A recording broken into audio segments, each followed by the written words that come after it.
तमाम ही तारीफ़ें अल्लाह ही के लिए हैं जो माबूद बरहक है और जिसके कब्ज़े में हम सबकी जान है।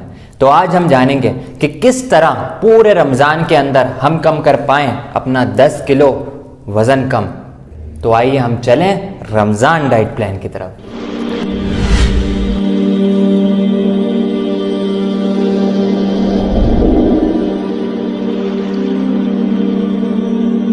तो बज़ाहिर तो हम लोग रमज़ान में सिर्फ 2 टाइम खाना खाते हैं, लेकिन उसके बावजूद हमारा वेट बजाय कम होने के और मज़ीद बढ़ रहा होता है। यहाँ तक कि कुछ केसेस में रमज़ान के अंदर कुछ लोगों का वेट 5 केजी तक बढ़ जाता है। तो अब हम इस वीडियो में जानते हैं कि आखिर रमज़ान में वेट बढ़ने की वजूहात क्या हैं। सहरी के वक्त हमने अपने दिमाग में बैठाया हुआ है कि हम लोग को अगले 16-17 घंटे तक भूखा रहना है, तो इसलिए हम लोग जब सहरी कर रहे होते हैं तो ओवर डाइट कर लेते हैं और बेशुमार पानी पी लेते हैं और उसके ऊपर तरह तरह की चीज़ें खा के अपना पेट को फुल करने की कोशिश करते हैं। और यही सेम काम हम इफ्तारी में भी करते हैं, ये सोचकर कि हमने पिछले 15-16 घंटे से कुछ भी नहीं खाया है। तो याद रखें, हाइड्रेशन एक ऐसी स्टेज है जो कि एक साथ 5 लीटर पानी पीने पर भी आपके जिस्म को हाइड्रेट नहीं रहने देती। और कुछ लोग सहरी के अंदर लस्सी और कॉफ़ी और चाय का बहुत ज़्यादा इस्तेमाल कर लेते हैं, जिससे वेट की वजूहात और मज़ीद बढ़ जाती हैं। और जब इफ्तारी होती है तो उसमें ऐसी ऑयली चीज़ें इस्तेमाल करते हैं जिससे उनका फैट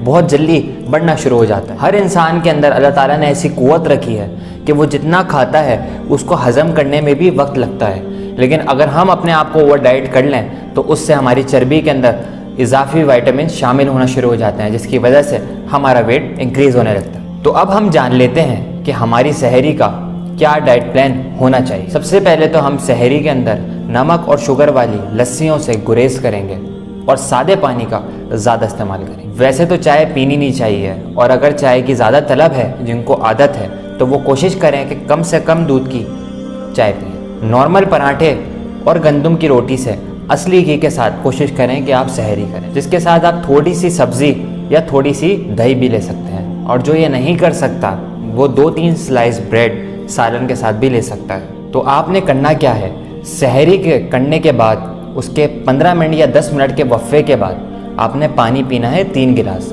और 3 गिलास पानी पीने के साथ आपने उसके आखिरी गिलास के अंदर 111 मरतबा या अल्लाह हो या हक को या सलाम हो पढ़ के उस पानी पर दम कर लेना है। फिर उसको किबला रुख सुन्नत के मुताबिक बैठ कर पानी पीना है, और उस पानी को पीने के दौरान ये नियत करनी है कि अल्लाह ताला तू बहुत बड़ा है और अपने हक से इसको मेरे लिए सलामती वाला बना। जो कुछ भी आपने उसके अंदर इस्तेमाल किया तो वो आपके लिए बाइस रहमत हो, ना कि वो बाइस ज़हमत हो। तो अब हम चलते हैं इफ्तारी के डाइट प्लान की तरफ। कोशिश करें कि आप एक खजूर से ही अपना रोज़ा इफ्तार खोलें, क्योंकि एक से ज़्यादा खजूर आपका वेट बढ़ा सकती है। क्योंकि खजूर के अंदर अल्लाह ताला ने बहुत ज़्यादा एनर्जी रखी है। क्योंकि आप इससे अंदाज़ा कर लें कि 1400 साल पहले असहाबा कराम एक एक खजूर खाकर भी पूरा पूरा दिन गुजार लिया करते थे। और खजूर खाना भी ज़रूरी है सुन्नत के मुताबिक, क्योंकि इसकी ख़ास बात यह है क्योंकि जब आप पूरा दिन भूखे प्यासे रहते हैं तो उसकी वजह से आपका हेड पेन आपको शुरू हो जाता है,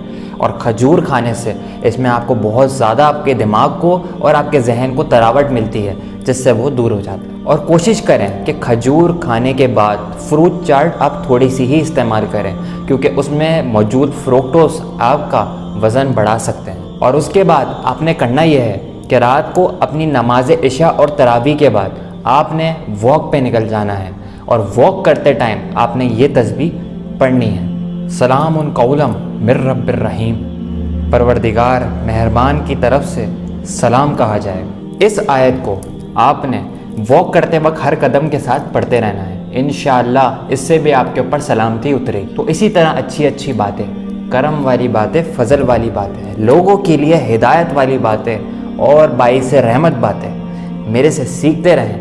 मेरे इल्म से, कौल से, फैल से जो कुछ भी हो सका वो मैंने आप तक पहुँचाने की कोशिश करी। अब आपका काम है इसको आगे तक लोगों तक पहुँचाना, क्योंकि अल्लाह ताला उनके काम आसान करता है जो लोगों की खिदमत करते हैं या उनके कामों में लग जाते हैं। तो कोशा अल्लाह ताला उनके काम आसान कर। दुआओं में मुझे याद रखेगा। आपका रूहानी भाई मोहम्मद फ़ाइज़ शेख मुस्तफ़ा। अस्सलामु अलैकुम व रहमतुल्लाह।